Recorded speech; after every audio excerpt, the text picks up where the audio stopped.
Assalamualaikum warahmatullahi wabarakatuh. Untuk kali ini kita akan melanjutkan pembahasan mekanika yang sub kedua, yaitu dinamika. Di mana untuk dinamika ini kita tidak lagi menganggap benda itu sebagai partikel atau benda titik ya. Jadi di dinamika ini kita akan membahas benda-benda yang lebih besar, yaitu artinya benda itu memiliki massa, tidak seperti benda titik yang ada di kinematika. Nah, sebelumnya kita akan mengenal konsep gaya. Nah, konsep gaya ini secara garis besar itu dibedakan menjadi dua, yaitu gaya sentuh dan gaya tak sentuh. Untuk gaya sentuh itu artinya kita melakukan suatu kontak untuk menimbulkan atau memberikan gaya. Contohnya yang pertama itu ketika pegas ditarik. Nah, ketika pegas ini ditarik maka dia akan meregang. Nah, kemudian yang B, ketika kereta ini ditarik maka kereta ini akan bergerak ke arah penarikan. Selanjutnya yang gambar ketiga yaitu ketika bolanya ditendang maka bola itu akan terlempar sesuai arah tendangan. Selanjutnya untuk gaya tak sentuh itu artinya tidak ada kontak satu sama lain. Itu contohnya yang pertama gaya gravitasi yang bekerja di antara dua benda yang bermassa. Contohnya bulan dan bumi. Ini yang kecil adalah bulan, kemudian yang besar ini diibaratkan sebagai bumi. Nah, gaya gravitasi ini menyebabkan bulan mengelilingi bumi. Selanjutnya contoh selanjutnya yaitu gaya tarik-menarik antara elektron dan proton yang kemudian membentuk atom hidrogen. Kemudian contoh lagi, ini ada gaya tarik yang dilakukan oleh magnet yang menarik benda yang terbuat dari besi. Jadi ketika benda dari besi itu didekatkan pada magnet, maka magnet itu akan menarik benda itu. Nah, apa sih perbedaannya? Perbedaan antara gaya sentuh dan gaya tak sentuh itu tidak sejelas, maksudnya tidak sejelas penjelasan itu ya. Contohnya, ketika kita menjelaskan pada level atomik, semua gaya itu diklasifikasikan sebagai gaya sentuh yang disebabkan oleh gaya listrik. Padahal gaya listrik tadi itu masuk ke dalam gaya tak sentuh. Nah, jadi untuk menjelaskannya, kita menganggapnya itu tetap sebagai gaya sentuh.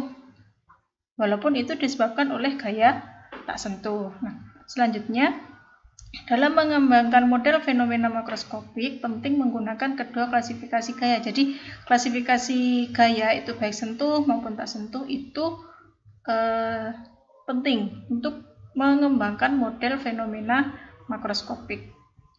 Yang harus diketahui untuk gaya fundamental atau gaya dasar dalam alam itu merupakan semuanya adalah gaya tak sentuh. Contohnya gaya gravitasi antara dua benda, gaya elektromagnetik di antara dua muatan listrik, gaya yang kuat di antara partikel subatomik, dan gaya yang lemah yang muncul ketika proses peluruhan radioaktif. Dalam fisika klasik itu kita hanya mempelajari gaya gravitasi dan gaya elektromagnetik. Jadi untuk pembahasan di fisika klasik itu hanya fokus pada gaya gravitasi dan gaya elektromagnetik. Untuk gaya kuat dan gaya lemah itu tidak dibahas dalam fisika klasik. Nah, selanjutnya vektor gaya. Gaya itu adalah besaran vektor, jadi dia memiliki arah, memiliki nilai. Nah, contohnya ini sebuah gaya yaitu F1 mengarah ke bawah itu besarnya 1. Kemudian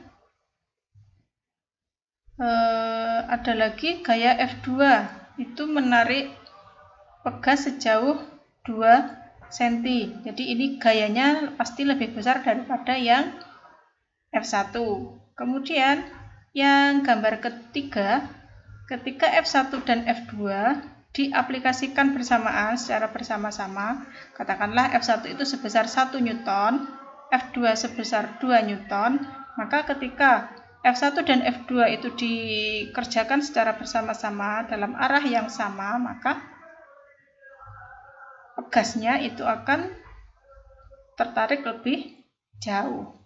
Nah, ketika gayanya itu diarahkan tidak mendatar, tidak vertikal, tetapi ke arah miring atau ke arah diagonal, bagaimana? Apakah lebih besar atau lebih kecil ketika F1 ke arah bawah dan F2-nya ke arah kanan? Ternyata hasilnya itu pegasnya tertarik sejauh 2,24 cm. Jadi lebih besar atau lebih jauh pegas itu tertarik ketika gayanya itu dua gaya bekerja searah daripada dua gaya yang bekerja tidak searah. Nah, sekarang kita ke hukum 1 Newton. Hukum 1 Newton itu menyatakan hukum inersia atau hukum kelembaman. Benda itu bergerak dapat diamati dari berbagai kerangka referensi inersia. Nah, ini ya, misalkan ini pada gambar ada sebuah tabung, kita tarik sebesar F, kita memberikan gaya tarik sebesar F, sehingga tabung ini akan memberikan percepatan sebesar A, atau gaya kita ini memberikan percepatan sebesar A pada tabungnya, sehingga tabung ini akan bergerak ke arah kita. Bagaimana jika tidak ada gaya yang bekerja pada benda? Jika tidak ada gaya yang bekerja pada benda, maka kecepatan benda itu tidak berubah. Oleh karena itu, benda tidak mengalami percepatan, sehingga gaya totalnya itu sama dengan 0. Ini adalah pernyataan dari hukum 1 Newton. Jadi, jika tidak ada gaya yang bekerja pada benda, maka benda tidak mengalami percepatan. Kenapa? Karena kecepatannya tidak berubah. Nah, tadi di sebelumnya ada penyebutan kerangka referensi inersia. Apa sih kerangka referensi inersia? Itu adalah di mana hukum Newton itu berlaku. Contoh, bola di atas tanah. Nah, di sini tidak ada interaksi gaya pada arah horizontal. Jadi interaksi hanya ke arah bawah atau ke arah bumi atau ke arah tanah. Tanah dianggap sebagai kerangka referensi inersia asalkan gerakan bumi diabaikan. Jadi kita mengabaikan hal lain karena itu tidak merupakan kerangka referensi inersia. Kemudian bola diamati dari dalam kereta yang bergerak dengan kecepatan yang konstan. Kereta ini juga merupakan kerangka referensi inersia karena pengamatnya itu ada di dalam kereta.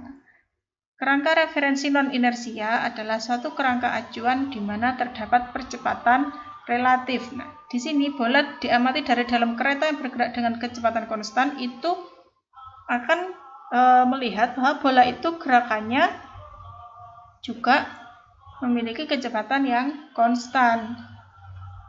Nah, bola diamati dari dalam kereta yang bergerak dengan kecepatan konstan. Jadi, kereta itu juga merupakan kerangka referensi inersia. Nah, hukum 1 Newton. Apa yang terjadi pada benda yang memiliki gaya total 0?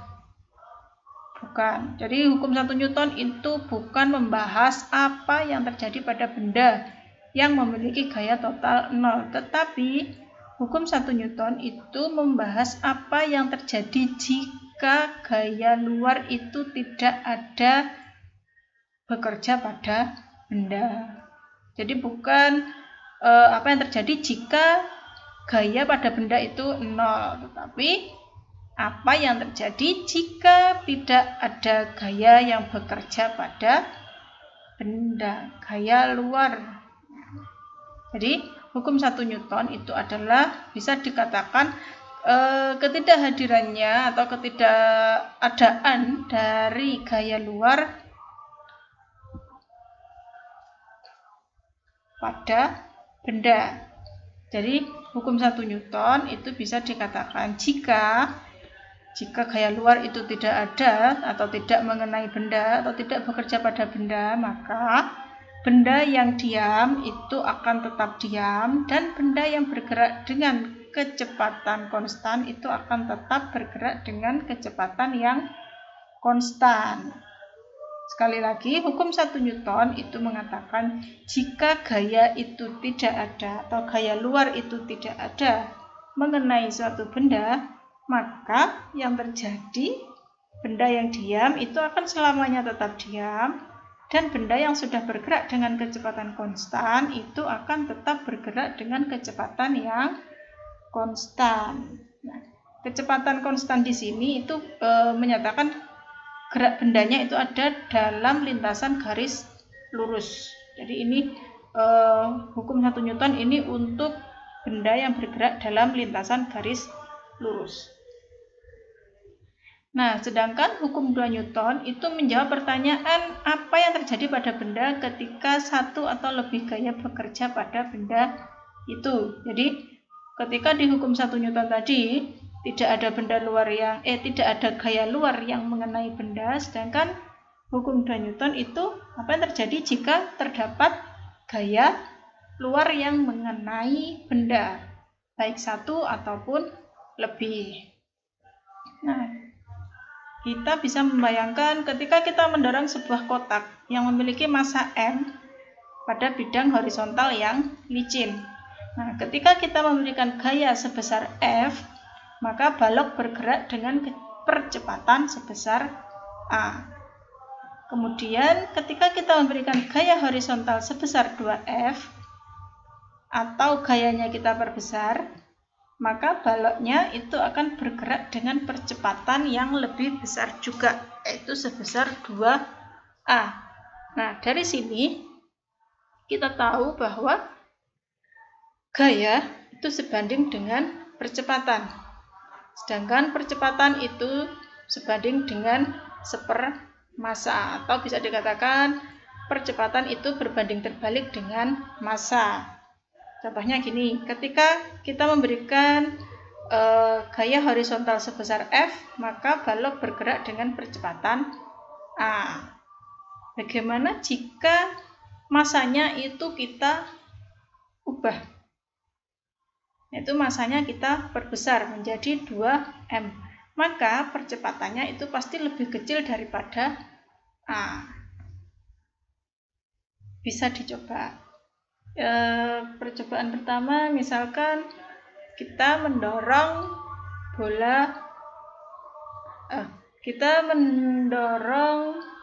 satu kursi, kemudian kita mendorong 2 kursi.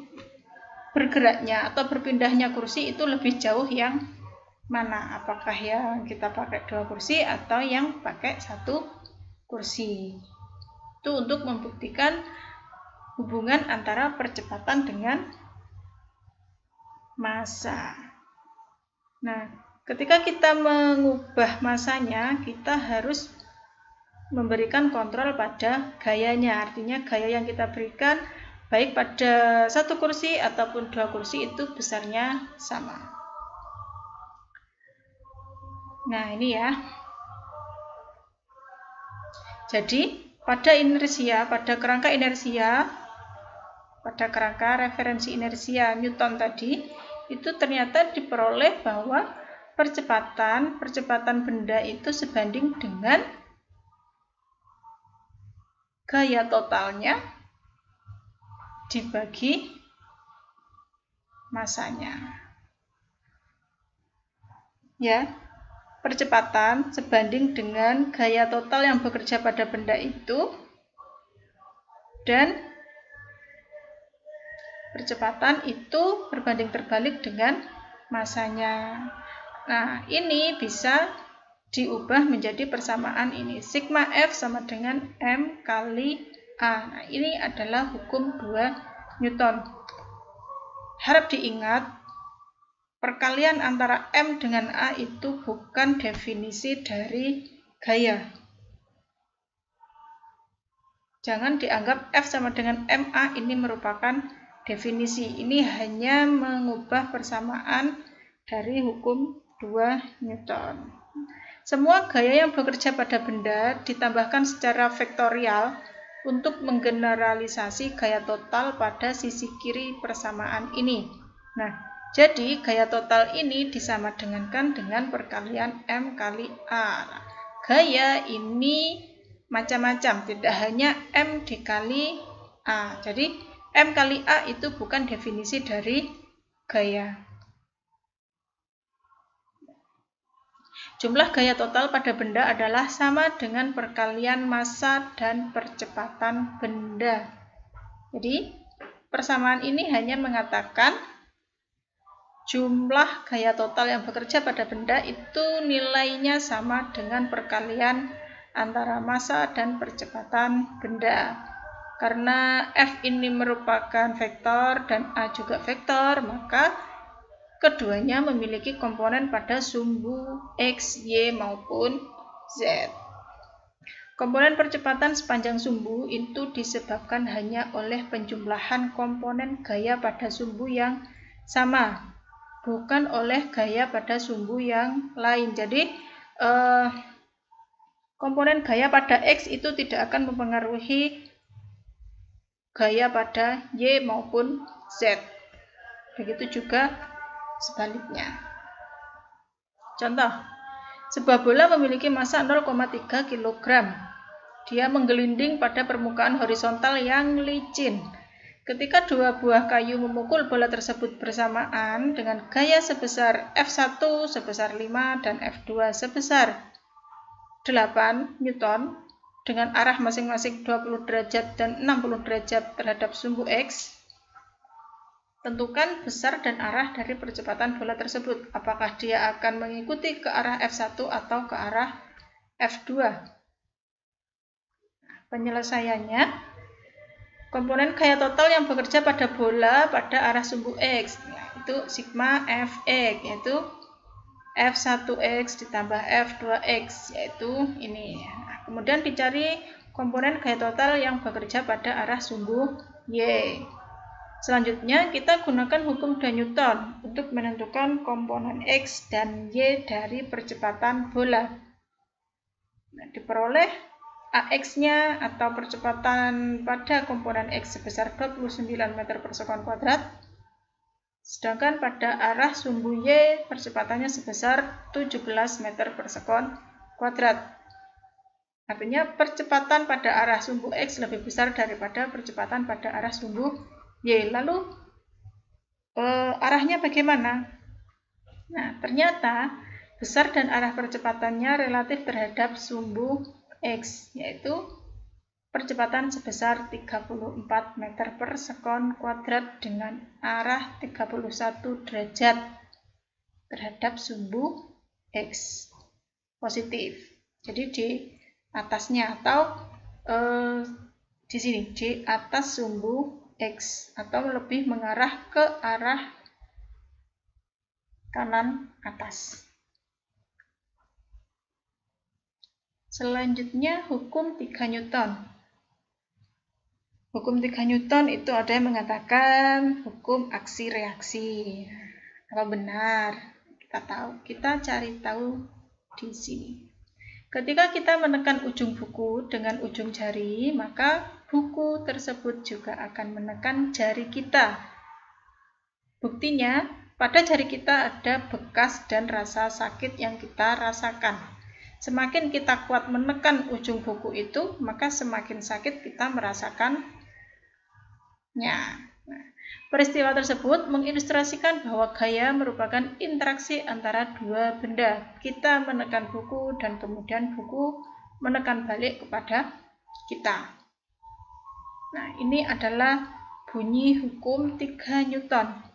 Jika dua buah benda berinteraksi, gaya F12 itu dikerjakan oleh benda 1 pada benda 2 itu memiliki besar yang sama dan arah yang berbeda dengan gaya F21.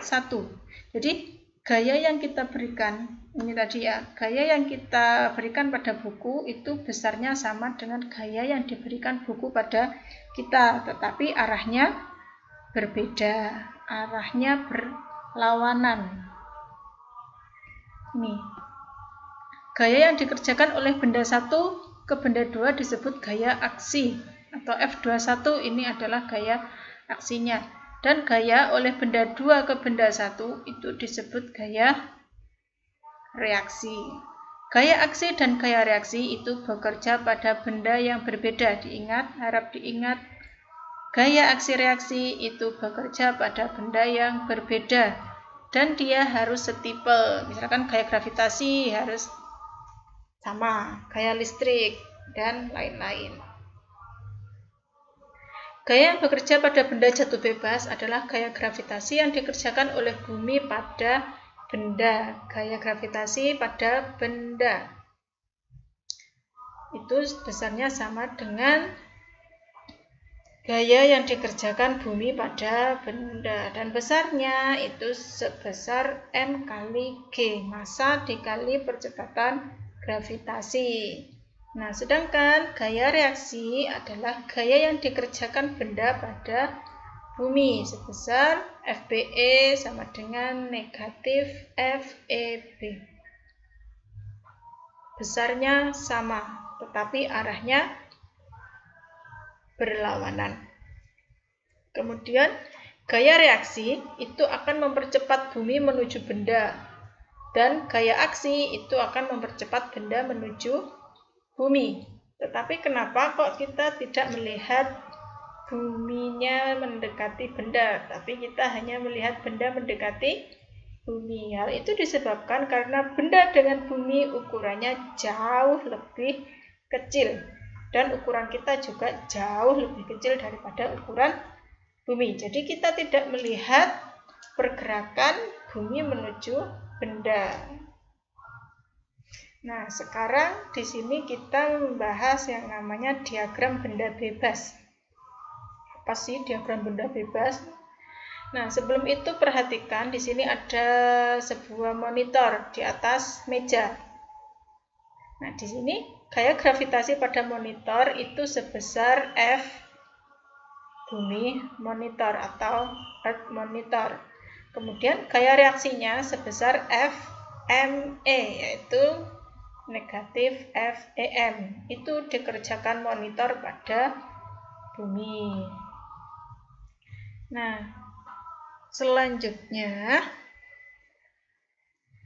di sini monitor itu tidak mengalami percepatan karena dia diam di atas meja. Jadi monitornya ini tidak mengalami percepatan baik ke arah horizontal maupun ke arah vertikal. Meja mengerjakan gaya pada monitor sebesar N sama dengan FTM atau gaya meja monitor yang disebut dengan gaya normal. Gaya normal ini selalu tegak lurus dengan bidang. Berdasarkan hukum 2 Newton, sigma F sama dengan gaya totalnya itu adalah gaya normal ditambah M kali G sama dengan 0. Nah, N-nya itu ke arah vertikal, ke arah atas, NJ dikurangi MGJ sama dengan 0. Nah, gaya normalnya ini memiliki gaya yang sama besarnya dengan gaya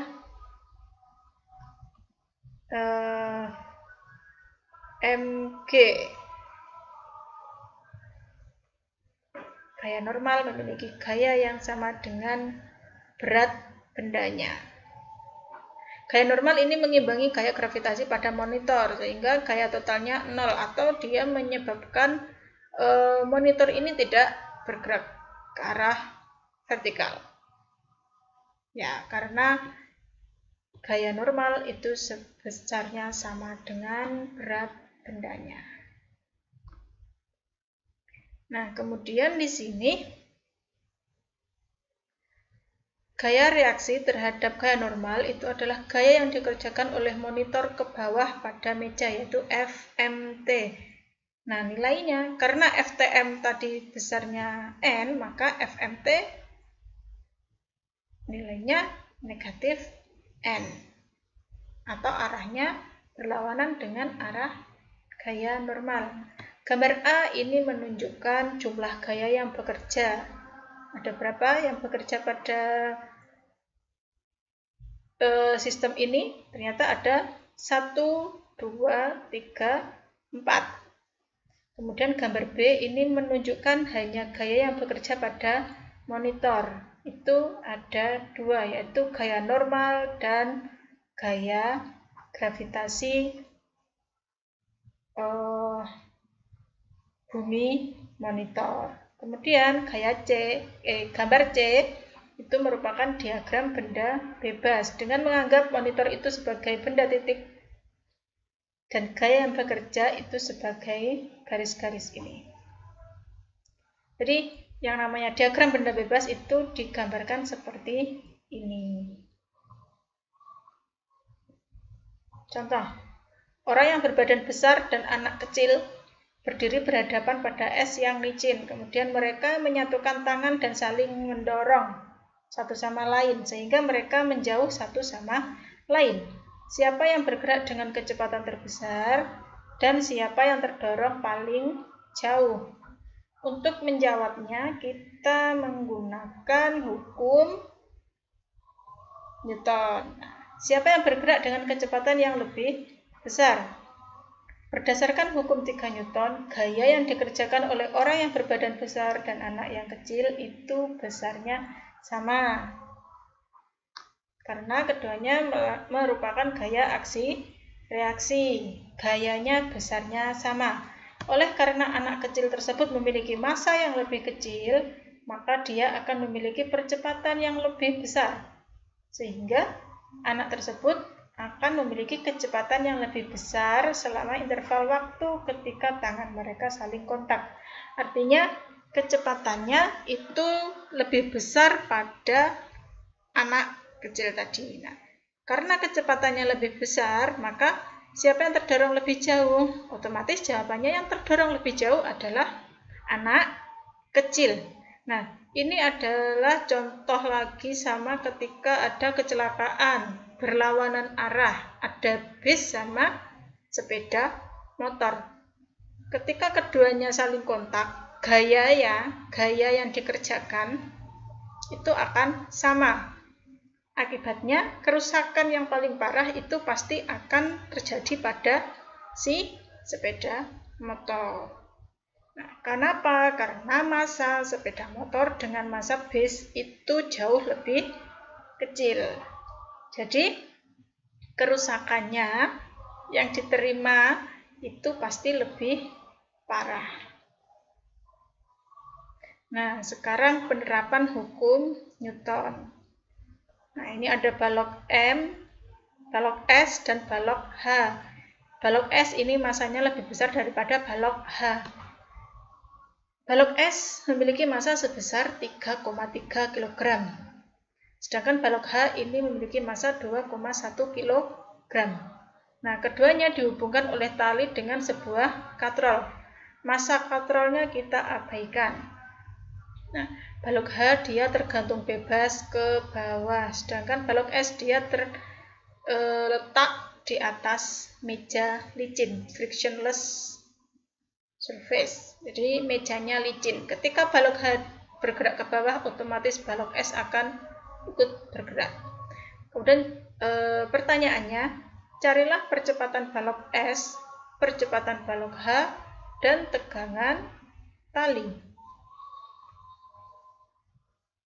Nah, dari sini kita gambarkan gaya yang bekerja pada sistem ini.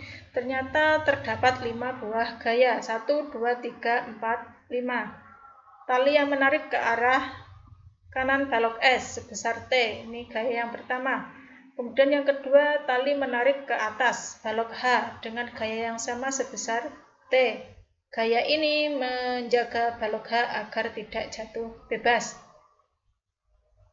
Selanjutnya, ada FGS, yaitu gaya yang diberikan oleh bumi terhadap balok es. Selanjutnya yang keempat ada FGH, gaya yang diberikan oleh bumi terhadap balok H. Selanjutnya gaya yang terakhir itu adalah gaya normal yang diberikan oleh meja terhadap balok es. Nah, kemudian kita gambarkan diagram bebas untuk kedua balok. Ini yang A untuk balok S, yang B untuk balok H. Di balok S itu terdapat 3 gaya yang bekerja, dan balok H itu ada 2 gaya yang bekerja. Nah, kemudian di sini kita terapkan hukum 2 Newton, sehingga komponen gaya total pada masing-masing sumbu itu adalah ini Fx sebesar MAX, Fy, MAY, Fnet, Z sama dengan MAZ. Net itu adalah total. Balok S itu kita ketahui tidak mengalami percepatan ke arah vertikal, sehingga Fnet Y-nya sama dengan 0. Karena Fnet Y-nya 0, maka Fn-nya atau gaya normalnya itu sama dengan Fgs. Kemudian tidak ada gaya yang bekerja pada sumbu Z atau mengarah ke kita. Jadi diketahui balok S dia hanya mengalami pergerakan pada sumbu X, yaitu gaya yang bekerja hanya satu, yaitu T sama dengan M kali A. Selanjutnya kita lihat di balok H. Balok H itu hanya mengalami percepatan atau pergerakan ke arah vertikal. Sehingga gaya yang bekerja itu tadi ada T dan FGH. Maka T sama dengan dikurangi FGH sama dengan MAY. Kemudian kita substitusi MG untuk FGH dan negatif A untuk AY. Kenapa negatif? Karena dia arahnya ke bawah. Nah, kemudian kita mencari nilai A dan T dengan mensubstitusikannya ke dalam persamaan pertama. Diperoleh percepatan sebesar 3,8 dan T-nya sebesar 13 Newton. Nah, di sini T ini lebih besar daripada gaya berat dari benda, sehingga benda tadi atau sistem ini tadi dia tidak akan terjatuh ke bawah. Nah, di sini diketahui percepatannya adalah sebesar 3,8 dan dia kurang atau lebih kecil daripada percepatan gravitasi. Sekian untuk pembahasan dinamika. Saya akhiri. Assalamualaikum warahmatullahi wabarakatuh.